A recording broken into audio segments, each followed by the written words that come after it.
Hola, ¿qué tal? Buenas tardes, ¿cómo están? Somos el grupo 3, Juan Pablo, Paula, Laura y Miguel.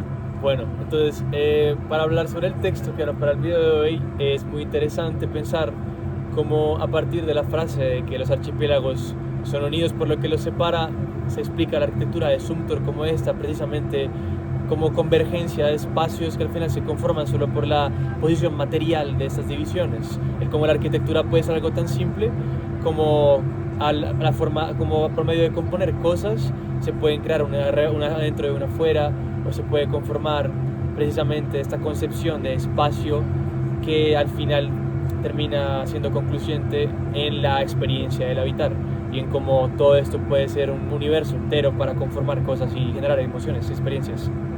A mí también me recordó una cosa que vimos en clase de entorno cultural, y es que uno de los orígenes o posibles orígenes de la arquitectura era la aparición de un muro para concebir la privacidad de una pareja. Y creo que realmente entender la arquitectura como ese límite o aquello que separa, lo que los une es lo que los separa, pues realmente es el verdadero límite o verdaderamente es la esencia de la arquitectura como en el día a día termina siendo lo contra lo que uno interactúa y lo que define el espacio y lo que lo define a uno dentro del espacio. Entonces, pues esa analogía me pareció muy interesante.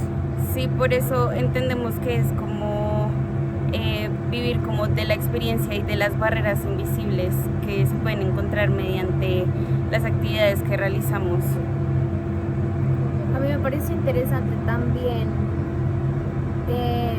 cuando hablamos de ponerle medida al vacío, me recordó también a otro texto que estuve leyendo que hablaba de que la arquitectura se encuentra en el espacio y el espacio está precisamente en el vacío, en donde no hay todavía materia, y ahí es donde la arquitectura empieza a generar volumen, a generar interacción.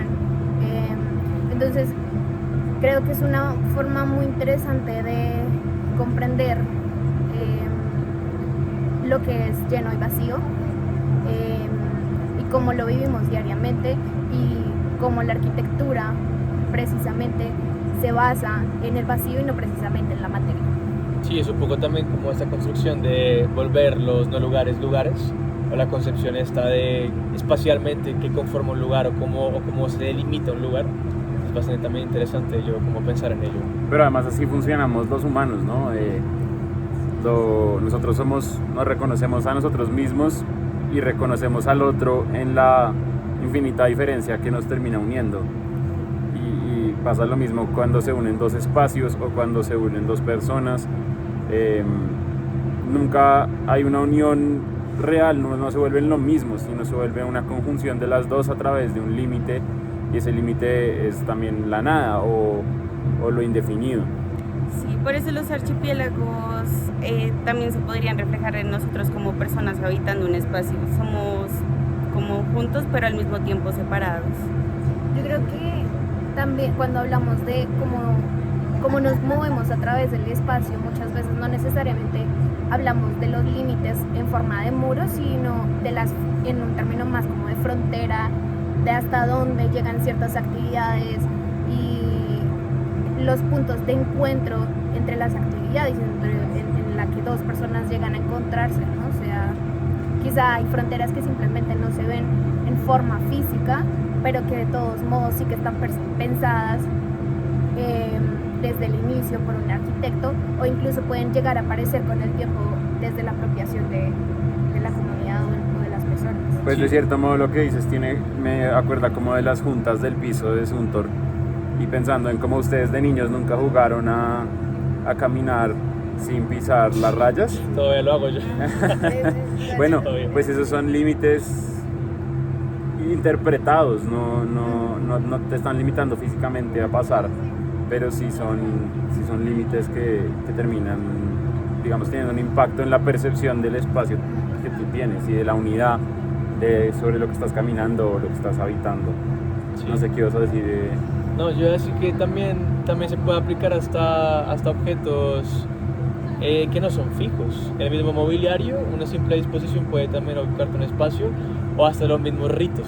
Los ritos también te pueden conformar espacios que al final se vuelven dentro de esta concepción de la cotidianidad y el día a día que forman los ritos precisamente, y le da también un valor añadido ya cuando uno mismo también se ha acostumbrado y le agarra ese factor también como sentimental y nostálgico, porque lo concatenas todo, el espacio con el rito y luego lo que representa para ti. Entonces también es interesante. Eso que dices me recuerda mucho a un libro que estuve leyendo hace poco que habla de el significado de los sistemas y cómo podemos ver todo de forma sistémica o atomista, pero que al final todo cobra sentido cuando lo pones en contexto.